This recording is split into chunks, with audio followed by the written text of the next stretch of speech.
Hello everyone, this is Direwolf20 and welcome to part 2 of my mod spotlight on PneumaticCraft. PneumaticCraft is all about using pressurized air that you get from air compressors to go ahead and create all kinds of cool gadgets and toys. Now I've basically spent all of part 1 demonstrating the basic mechanics of the air pressure system and the pressure chamber. Part 2 I'm going to show you what you can do with all this cool stuff. So there's a bunch of machines, tools, and blocks that you can use to play with a little bit. What I'm also going to do is start showing you some of the more advanced features like the drones and the security station. Might get to those in part 3, might get to them in part 2 here, we'll have to see. So without any further ado, let's get started taking a look at all the cool stuff you can do once you've started building some pressurized networks of air.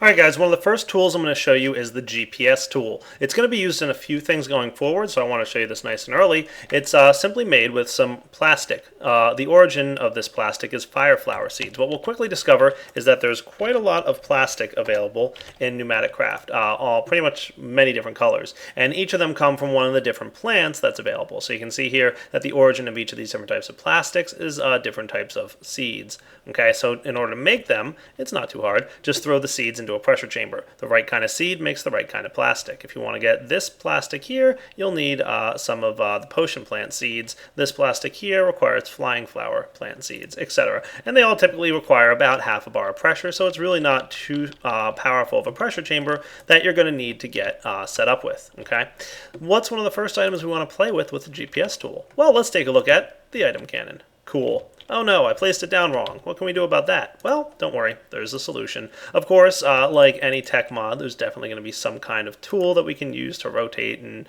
manipulate our blocks, and for that we're going to want the pneumatic wrench. Okay, the pneumatic wrench is made with some more plastic and an air canister and a lever. So the plastic is from burnt plant seeds, and the air canister is made with compressed iron ingots, a pressure tube, and some redstone. This is basically like a little bit of a battery almost, and the pressure canister there is going to be using some of the more advanced stuff going down the line as well. Okay, once we've got the pneumatic wrench, we're going to need to charge it up, or at least fill it with air pressure so that it has some pressurized air to run off of. And for that, we're going to need a charging station. So let's put one of those guys right over here. Hey, there we go, charging station. Cool. We can see that this guy is building up pressure as soon as we connect this. There we go. Nice. We're going to go ahead and break this guy here so that pressure doesn't leak out.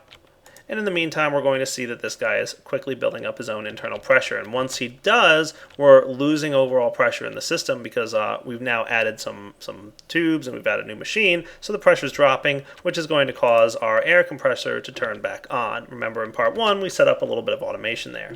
So the charging station can be used. You can see it can actually store quite a bit of pressure, up to 20 bars of pressure before it really gets too crazy here. All you got to do to place something in there is right there, and you'll see that it starts pressurizing this little pneumatic wrench. So now we're filling this guy up with pressure, and he'll be able to operate once he's fully charged up. He has a maximum, I believe, of about 10.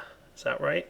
Yeah, there we go. Pneumatic wrench, 10 bars is the maximum pressure. And this is also the place, by the way, where you would fill up your manometer. Remember, I told you I hadn't quite shown you the process of making manometers yet. Making them is pretty easy, but they'll be empty. You need to fill them up as well inside the charging station because it also has an empty air canister, which you can see here. Pretty cool, right?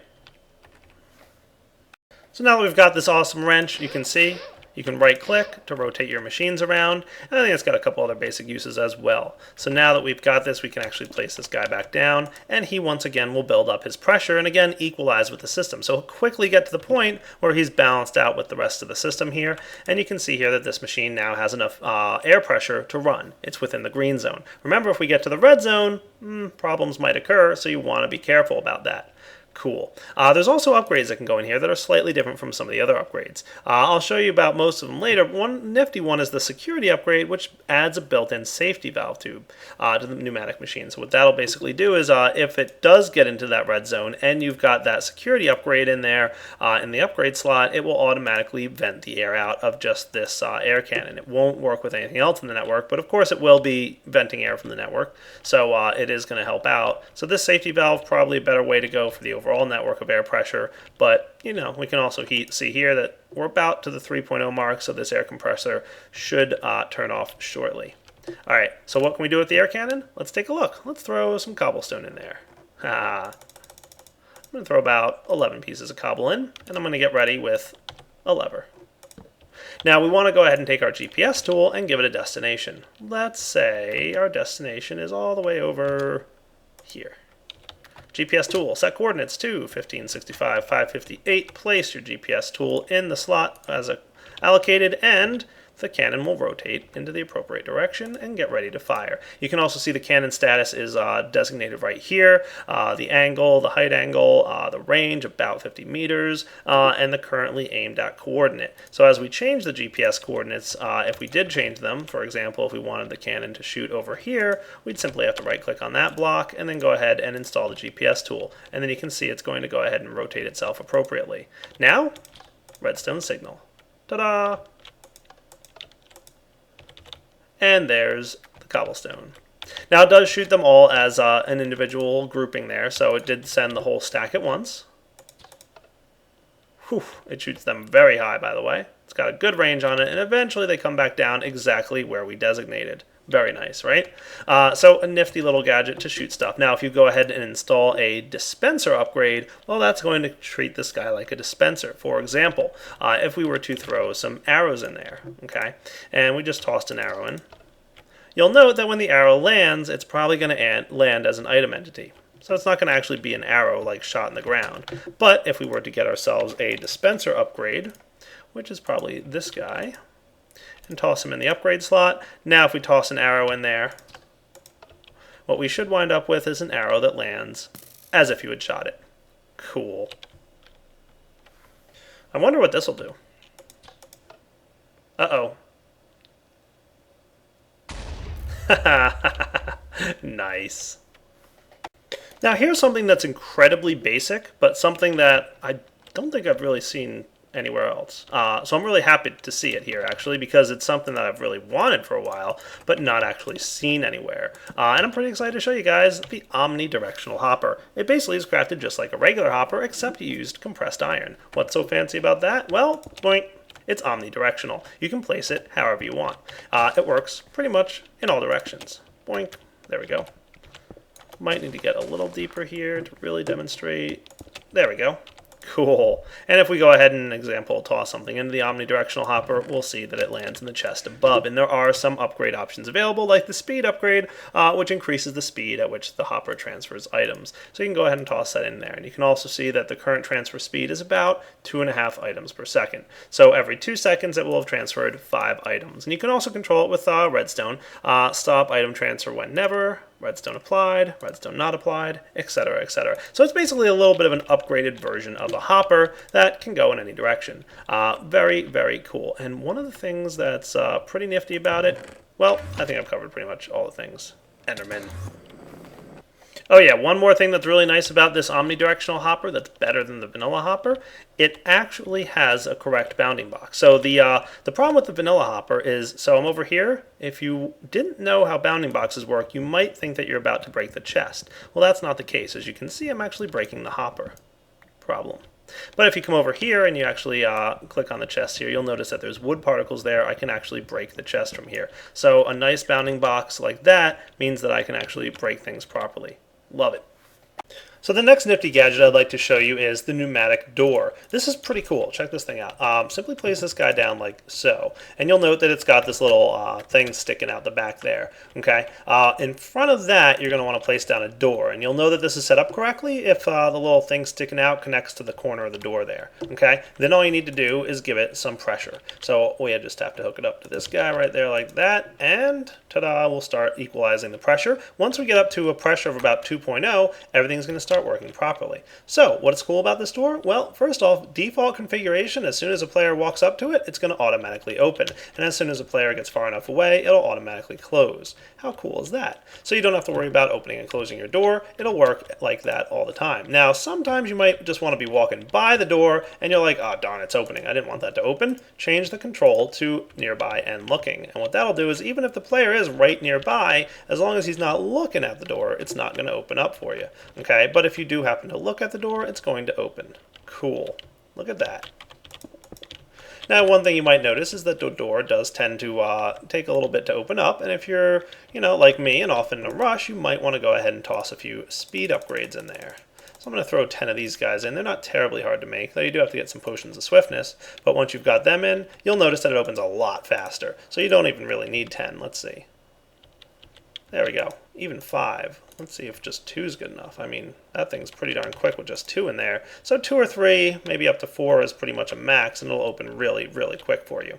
The other thing you can do if you want, let's go ahead and switch this guy back. You can set him to look like just work like a wooden door. So it does work on right and left click, or you can, if you want, change him back to player nearby. So I'm actually going to change this range by using the machine upgrade with a range in there. Now notice that with a range upgrade, you don't have to get quite as close for the door to open up. There we go. And if I were to throw, a bunch of range upgrades in there, then yeah, it's going to open just, as soon as you get anywhere nearby. Cool, right?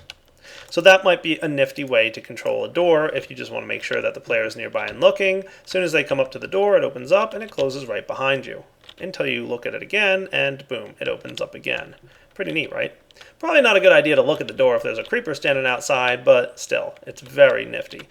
So the final piece of this pneumatic door base is the camo block, which you can see you can just place any block in there and it'll camouflage the door base as that block, so it doesn't look like, a little different from however you have your house set up. And any full block will work in there. As long as it's just a regular block, it'll camouflage just fine. Neat. Alright guys, the next thing I'd like to show you are elevators. These are really cool actually. What you're going to need is an elevator base. Okay, you'll notice that you'll get 4 elevator bases. You might be wondering why you want 4 elevator bases. Don't worry, I'll show you. Plastic and pneumatic cylinders. Pneumatic cylinders require some other plastic, some iron ingots, and a cannon barrel, which is pretty much compressed iron ingots. So standard materials to craft, nothing fancy there. You're also going to want some elevator frames. You get 4 of those per 6 compressed iron ingot. What you want to do is build up basically an elevator base here and build the frames on top of it. Pretty cool, right? And what you can do with that then is the following.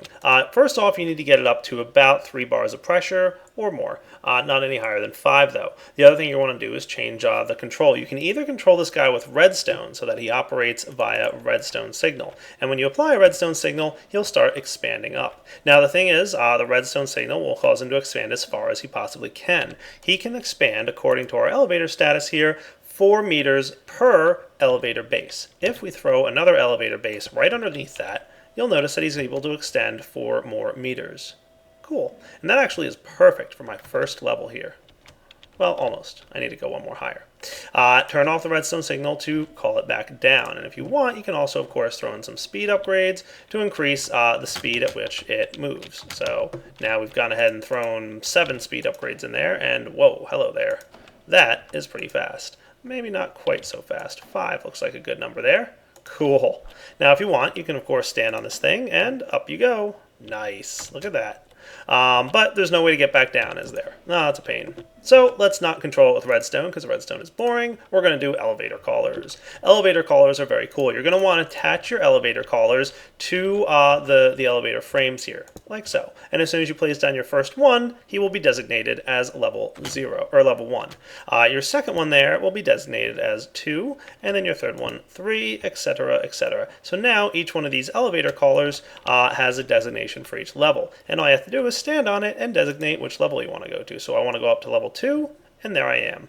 Back down to level 1, and there we go. All the way up to level 3, no problemo. Oh, not enough elevators down in the base here. So we're going to have to throw a couple more of these down here before we can get that high. So let's make sure that we're properly set. There we go. That should be plenty to get me all the way up to the top. And we're going to have to retract this guy back down, it looks like, to get him to behave. So let's tell this thing to go back down to level 2. There it is. Cool. And now you should be able to extend all the way up to level 3. Not bad. Looks like we're going to have to also adjust those speed upgrades too. You'll also note that you can place another one of these guys right here, and he'll be able to be accessible and come right down. So let's go ahead and throw a few more speed upgrades in that guy. There we go. Cool, right? So lots of nifty potential here with the elevator callers and the elevators. I like it. It's very neat. I guess I hit my head on that thing. So you'll want to make sure that you've actually, got stuff allocated properly. Have a wall there so that you can't bump your head, and you should be all right. So very cool being able to mess with the elevators. The other thing you can do here is change floor names. So if I want to change this to say first, and then I want this guy to say, second for floor 2.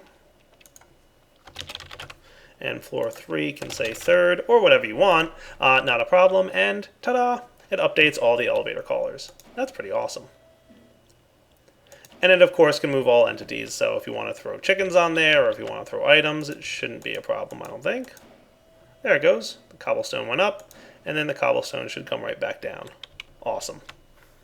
The next thing I'd like to show you guys does require a little bit of charging up in this here gadget, the charging station. What we're going to want is the pneumatic helmet. I think the inspiration for the pneumatic helmet was something along the lines of Iron Man. Yeah, it's totally cool. You're going to, of course, have to charge it up. When you craft it initially, it's going to have 0 bars in it, but it's going to require a printed circuit board and some air canisters. The printed circuit board is a little bit more complex to make. You're going to need some capacitors, which is blue plastic, compressed iron ingot, redstone in a pressure chamber, about 1 bar. Okay. The other thing you're going to need from these guys is the transistors, which is about the same, just requires some of the squid plant seed plastic. Okay. And then finally, you're going to need a printed circuit board. This is a little bit more complex to make. Alright, so how do we get this whole assembly line set up? As we can see, it looks pretty complex because it is in fact a multi-block. Different recipes in the assembly line are going to require different blocks in this multi-block. Let's go through it right now. The first component you're going to need is this guy, the assembly controller. This is the part that's going to receive the power, and as you can see, he needs a decent amount of pressure to be able to actually run, up about above 3.5, so around 4 is probably a good place. You're also going to want to indicate your program that you're crafting here, and I'll show you guys how to set that up all correctly in just a moment. You'll also note here in the status that it is indicating that everything is currently offline because we haven't added anything to this multi-block. Let's get it set up, shall we? The first part here is going to be something like this, the assembly laser. We can just go ahead and place this guy down, and he looks like he's pretty much ready to run. We're also going to need to get ourselves an assembly platform. Okay, this is going to be the guy where the actual assembling is going to be done. And we're finally also going to want, let's see, one more gadget here that I didn't grab. I needed one more assembly I/O unit because the assembly I/O is kind of interesting. You're going to kind of want to be able to do 2 of these, okay? One for input and one for output, and we can designate that with the drill. Let's see here. There we go. So that's how that works. And then we're finally going to want some chests to import and export items from. Okay, so this is the I/O unit, this is the I/O unit, and this is the assembly platform and the assembly laser. So how does this work? Well, first off, you're going to need to find some of these recipes here, the assembly program drill or laser, or both here. Now, the assembly program for drill and laser is used for one thing, the assembly program for laser is used for another, and you can see here what's needed. So we need the controller and the platform, the I/O unit for export and import, and the laser itself, which is pretty much what I've set up here. Now about these programs, you'll note that if you do try to do some crafting of them, for example, the drill is emeralds around a diamond, and the laser is emeralds around a piece of red, rose red. So if we do emeralds around a diamond here, you'll get a message indicating that this is just a temporary crafting recipe. It's eventually going to be a villager trading mechanic, but he hasn't kind of implemented the villagers too well yet. You can actually create a villager by throwing a regular villager inside a pressure chamber. Remember, these are multi-blocks, so they can be up to 5x5. So if you throw a villager in here, he'll actually get pressurized and turn into a pressure villager, a PneumaticCraft villager, and you'll be able to trade with him for PneumaticCraft recipes, but eventually they'll be added to WorldGen. For now, you can go ahead and create these recipes like so. So what I'm going to do is go ahead and throw the laser program in here, because according to what we need to do for this pneumatic helmet, we need to get the laser program in here, and what we need to place inside is an empty PCB. For this empty PCB, we're going to need some compressed iron and some plastic in the pressure chamber. So we're going to skip that step because you guys have seen how to craft stuff with this thing. We're going to grab the empty PCB. Cool. Let's do it. So there's actually 2 ways to make this. Basically, you can first grab the empty PCB, which, like I said, is made in the pressure chamber here, and this guy will go into the input slot, which is the blue slot right here. The blue arm will grab from the input chest, and the orange arm will output to the output chest. So let's go ahead and stick the empty PCB in the input chest, and you'll see the arm reaching into the input chest, and it's going to grab the empty PCB. There it goes. Cool. It's grabbing what it needs to grab and pulls it out. We'll notice that it's no longer in the chest, and it's going to go ahead and slowly move that thing over to the assembly platform. Dun dun dun. Slowly but surely. Hey, this is delicate work we're doing, guys. You can't rush this. Okay, once it's placed down there correctly, it's going to be etched with the laser. And you can see according to the assembly controller it's currently running. Now the laser is about to do its etching here. Ta-da! So it's doing the etching that it needs to do, and we can see according to this guy it is still running. It does have enough stuff going on here, and now that it's finished its etching, the export unit is going to grab the thing and drop it into the chest behind. So this is one way to create this etched unit, and it's probably the faster and more high-tech way of doing it. There's a more low-tech way if you guys don't want to go through the difficult process of crafting this whole assembly line, and I'll show you that way in just a moment. But you'll note there that as soon as the assembly I/O unit is ready, it'll place the fully formed PCB module right in here, and we'll keep an eye on the chest to see it getting deposited. There it is, unassembled PCB. Cool. What can we do with it? So now that we've got our unassembled PCB here, it doesn't go directly in the helmet. We need to get a printed circuit board, which requires the transistors and capacitors. Cool. Now the other way to go ahead and do this is a little bit separate. We can grab this empty PCB here and get ourselves a light box. So let's take a look at that. Let's see, light box. There it is, UV light box. Cool. As you can see, this guy needs to have a little bit of pressure as well. We go ahead and put our unassembled PCB module right in here, the empty one, and you'll note that it's going to start slowly but surely progressing. So you can see here, etch chance success. Now, at this point, you could throw it in etching acid, which is required, but it has a pretty low chance of being successful. So you should probably leave it in the UV light box for quite a while so that it really gets lit up really good. You can, of course, throw some upgrades in there, as you can see, volume, security, and speed. If we go ahead and throw some speed upgrades in there, let's throw like 14 of them in, you'll see it's going to rapidly increase the operational speed there. Cool. But when you do that, it's also going to quickly drain the amount of air pressure. So it's going to be a lot more of a power draw or an air pressure draw whenever you do have a lot of speed upgrades in there. Got it? Cool. So it looks like, a low number of speed upgrades is actually not too bad.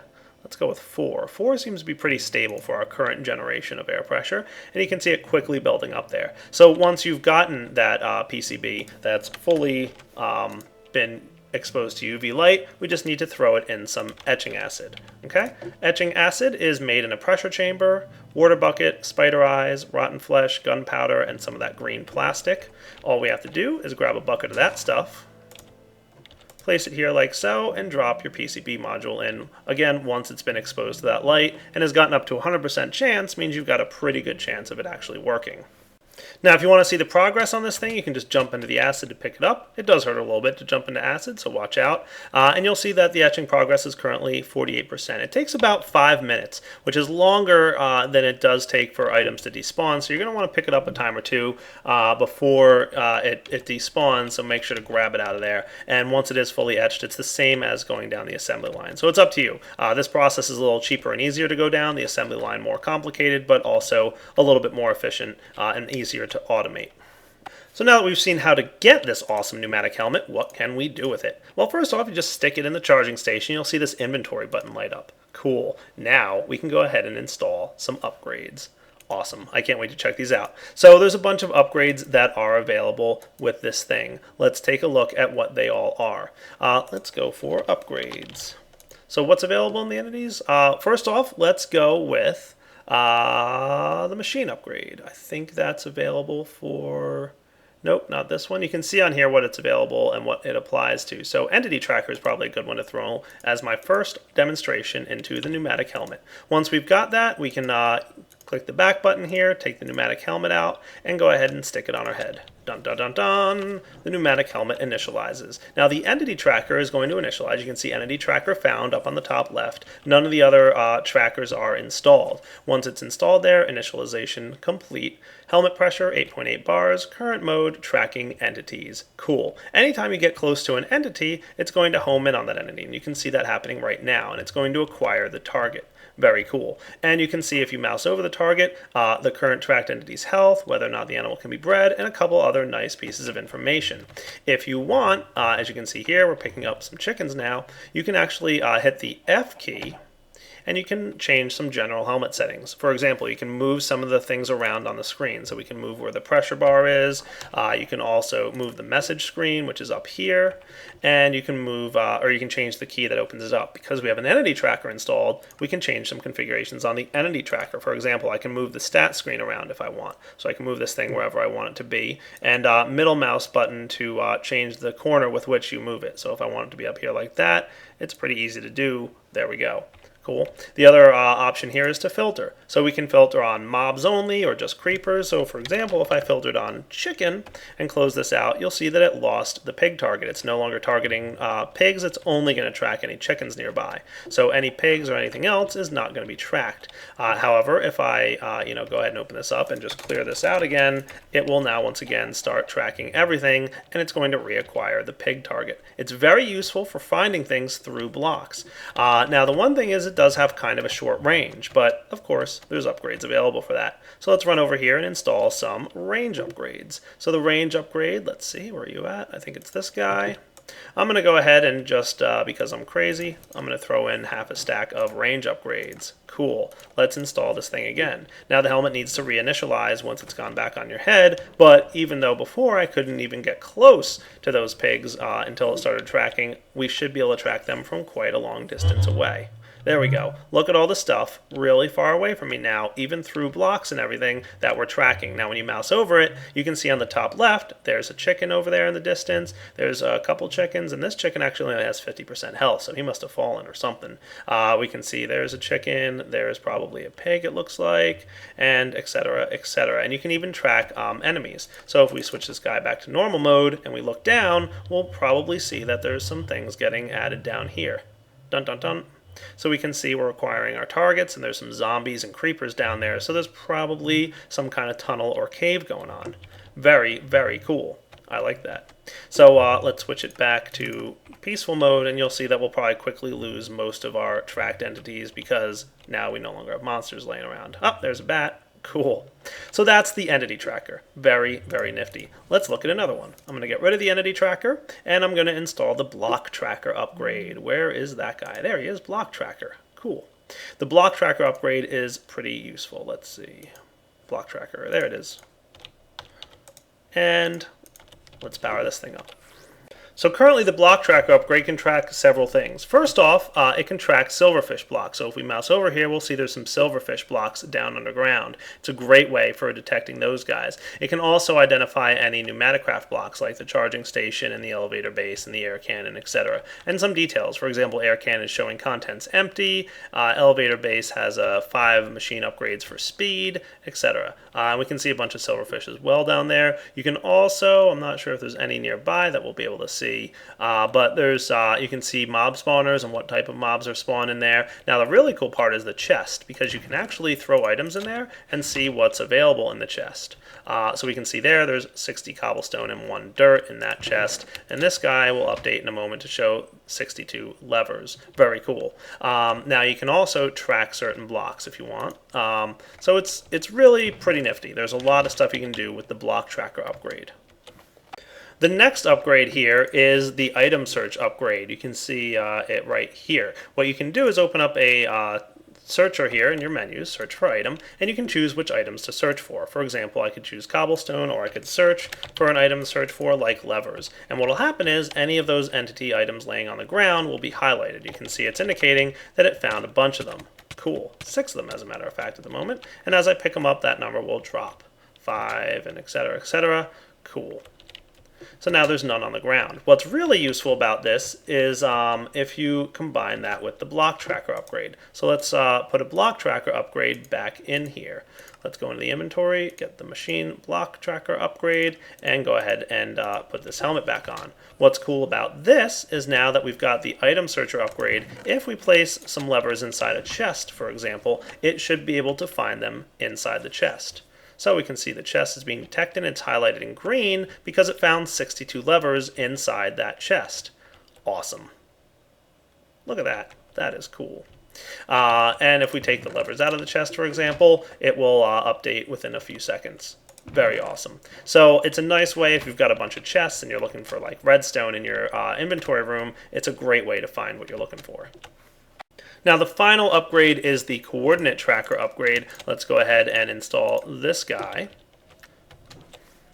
What this does is it basically allows you to set a coordinate. So you can either select a target by clicking on that. You'll see a note on the top here, right click to designate a target, and that'll highlight your target in blue. What you can then do is enable navigation, and you'll see that it gives you a nice green line that leads to that navigation point. There's several options that you have available here too.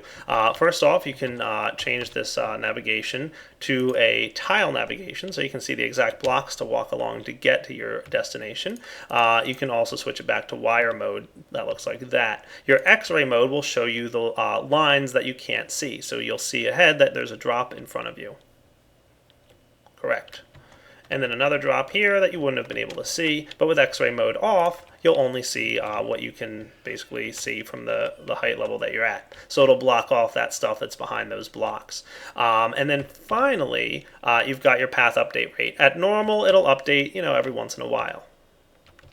At fast, it'll update pretty darn quickly, but of course impose a little bit more lag on your system. It has more calculations to do every second. So if you've got a slower machine, fast might not be a good idea. And then finally, path update low is really pretty slow. It's really meant for those with like the slower machines. Normal is probably a good place to stick it at because you really don't need much faster than once every second or two. Yeah, that's plenty.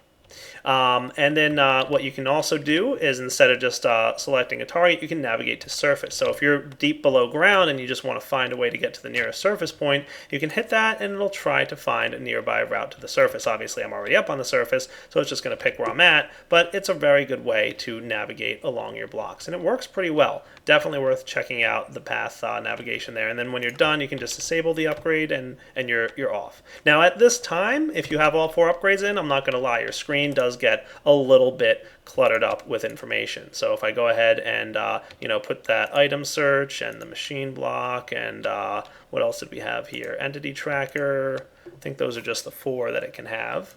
Yep. And we were to go ahead and install this guy back on our helmet. You'll note that now we've got all the components: block tracker upgrade, entity tracker upgrade, item searcher, and coordinate tracker. That does actually show quite a bunch of information on your screen, tons of stuff to be seen. So one of the features that I requested the mod author that he's going to be implementing soon is the way to turn off individual features without having to remove them from the helmet. So there'll be ways to turn on and off each of these, probably from within that control screen like we saw. So you can just disable the block tracker when you don't need it and turn it on when you do. That's not in just yet though. Alright guys, we're back, and the next thing I want to show you is the security station. This will probably be the last thing I show you before we wrap up this part of the spotlight, and then we'll have to come back for part 3, where I'm going to show you guys the drones and a couple other machines that we didn't get to in part 2. So the security station is really kind of cool. It's a neat way to protect all the blocks and stuff around your area from other players messing around. The basic way it works is like Deus Ex. I don't know if any of you guys have played that. Anyone who has might recognize this system a little bit, but if you haven't, I'm going to go ahead and demonstrate it for you. First, you need to build your network layout within your security station, and for that you're going to need 4 different items. You're going to need the network I/O port, which is basically where people who could potentially hack into your system can get in, and you need to have one of these because you need to be allow people to hack in. You're also going to need some network nodes, which you can see here are pretty easy to craft. The network I/O port's a little bit more expensive, and then the diagnostic subroutine, which is going to be the security piece of your system, which is going to prevent hackers from getting in, and then finally the network registry, which is the endpoint of your system. If hackers get all the way to your network registry before your diagnostic subroutine reaches them, it's going to go ahead and stop them. So let's go ahead and build a basic one. Okay, I'm going to build a nice, simple network I/O port. That's where people can enter, and then we can build some network nodes. And you can see here, as soon as I place that down, that little blue line connects over to the network node. Okay, and right off of that network node, I'm probably going to place maybe a diagnostic subroutine. Cool.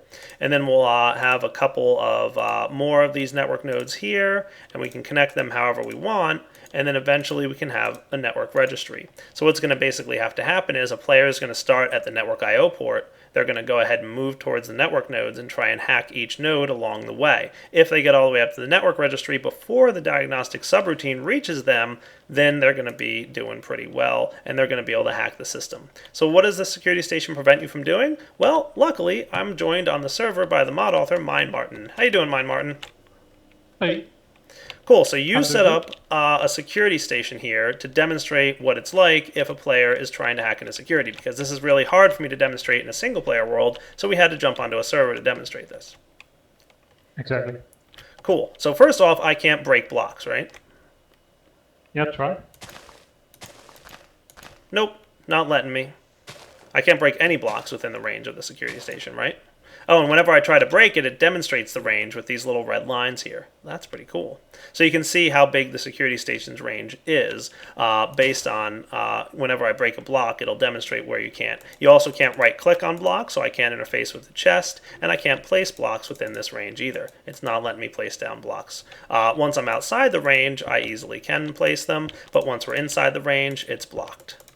And you can't place blocks or break them within my force field setup, right? So this security station is set up, you can't do anything there, right? Nope. Awesome.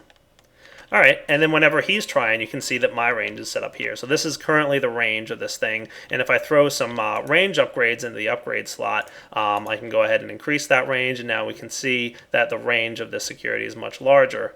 That's cool. And of course I can remove the upgrades and the range is back down to small. Alright, so in order to hack, basically I open up the security station, and now I see you've got a complicated hack system set up, don't you? Yeah. You're also needing a pneumatic helmet. You just need a security upgrade installed, right? That's the only thing you need in there for hacking to be available? Exactly. Yep. Okay. And am I right in thinking that you can put security upgrades in your own security station, and the more security upgrades you have, the more security upgrades the opposing player will need? Yeah, that's true.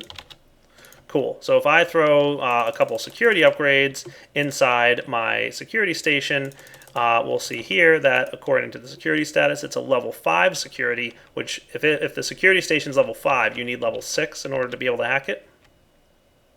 Or 5?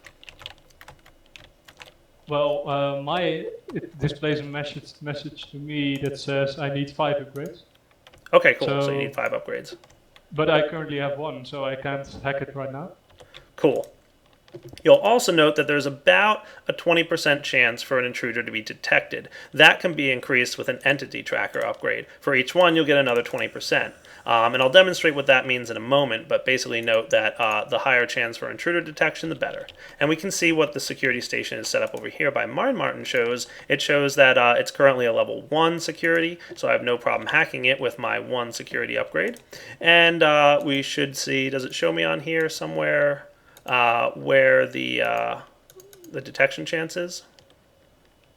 On the notes you can capture.